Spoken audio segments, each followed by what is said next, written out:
องบัญชาการทหารนครหลวงเวียงจันทร์สำเร็จการจัดกองประชุมใหญ่ผู้แทนองค์คณะพรรคครั้งที่ 6 พร้อมทางปอนบัตรคัดเลือกเอาคณะบริหารงานพรรคสุดใหม่จำนวน 11 สหาย เลือกเอาสหายพลจัตวาโสภาวันธรรมเทวาเป็นเลขาคณะพรรคกองประชุมใหญ่ผู้แทนองค์คณะพรรคกองบัญชาการทหารนครหลวงเวียงจันทร์ครั้งที่ 6 จัดขึ้นในวันที่ 19 มีนาคม 2025 โดยมีสหายอาจสะพังทองศรีพันดรรองเลขาคณะพรรคเจ้าของนครหลวงเวียงจันทร์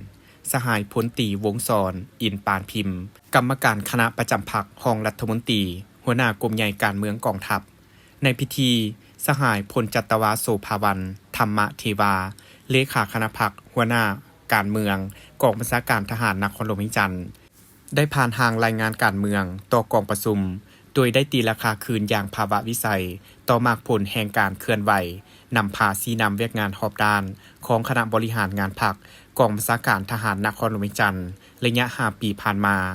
โดยปิ่นอ้อมสีหน้าที่ใหญ่26แผนงานที่คณะพรรคกระทรวงป้องกันประเทศวางออกก็คือมติกองประชุมใหญ่ผู้แทนครั้งที่ 5 ของคณะบริหารงานพรรคกองบัญชาการทหารนครหลวงเวียงจันทร์ให้มีความนักแน่นเข้มแข็ง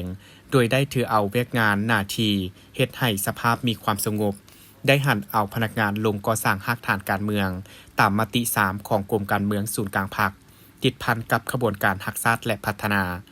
สุ่มใส่สร้างทาสนามสงครามประชาชน3 คันสร้างบ้านกลุ่มบ้านสู่หบเรียนติดโดยเฉพาะอันพ้นเด่นแมนเวียกงานการก่อสร้างพรรค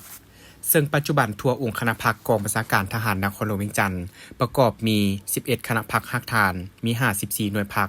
สมาชิกพรรคทั้งหมด 1,376 สหายเทียบใส่ปี2020เพิ่มขึ้น5หน่วยพรรคสมาชิกพรรคเพิ่มขึ้น287สหายขยายมหาชนก้าวหน้าเข้าเป็นสมาชิกพรรคจำนวน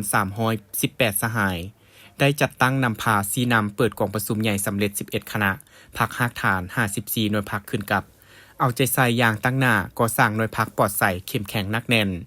มีสมาชิกพรรคแข็ง 1,083 สหายเท่ากับ82ส่วนห้อยประเภทกลาง49สหายหน่วยพรรคปลอดใสเข้มแข็งนักแน่นได้ทั้งหมด50หน่วยพรรคในนั้นมีหน่วยพรรคได้รับการยั่งยืนหน่วยพรรคปลอดใสเข้มแข็งนักแน่น5ปีซ้อนมี22หน่วยพรรค4ปีซ้อน6หน่วยพรรค3ปีซ้อน13หน่วยพรรคเอาใจใส่นำพาชี้นำเวียกงานพลาธิการแก้ไขชีวิตการเป็นอยู่โดยปฏิบัติตามทิศชี้นำของกรมใหญ่พลาธิการกองทัพวางออกบนจิตใจเพิงตนเองกุมตนเองและสร้างความเข้มแข็งด้วยตนเองตามทิศ4ปลูก4เลี้ยงเพื่อประกอบส่วนเฮ็ดให้ชีวิตการเป็นอยู่ของพนักงานนักรบนับมือนับตีขึ้นและสร้างรายรับเข้ากรมกองให้ได้ตามคาดหมายในนั้นได้สุกยู่บรรดากรมกองทำการผลิตแก้ไขชีวิตการเป็นอยู่โดยเฉพาะแมนการปลูกฝังและเลี้ยงสัตว์ในกองประชุมได้เป็นเอกสารอย่างสมบูรณ์รับรองเอาทิศทางแผนการ5 ปีต่อหน้าพร้อมทั้งได้รับฟังการประกอบคำคิดคำเห็นจากผู้ต่างหน้าองค์การกรมกองที่ขึ้นกับกองบัญชาการทหารนครหลวงเวียงจันทร์เพื่อเฮ็ดให้บทรายงานการเมืองมีเนื้อในสมบูรณ์จากนั้นได้ดำเนินการปอนบัตรคัดเลือกเอาคณะบริหารงานพรรคกองบัญชาการทหารนครหลวงเวียงจันทร์สุดใหม่ซึ่งประกอบมี11สหายกองประชุมครั้งปฐมฤกษ์ได้เป็นเอกสารอย่างสมบูรณ์เลือกเอาสหายพลจัตวาโสภาวันธรรมเทวาเป็นเลขาคณะพรรคและสหายพันเอกบุญฤทธิ์ศรีสุพรเป็นรองเลขาคณะพรรคนอกจากนั้นยังได้มีการปอนบัตรคัดเลือกเอาผู้แทนสมบูรณ์และสำรองไปร่วมกองประชุมใหญ่ขององค์คณะพรรคนครหลวงเวียงจันทร์จำนวน20สหายเติมอีกในท้ายกองประชุมยังได้รับฟัง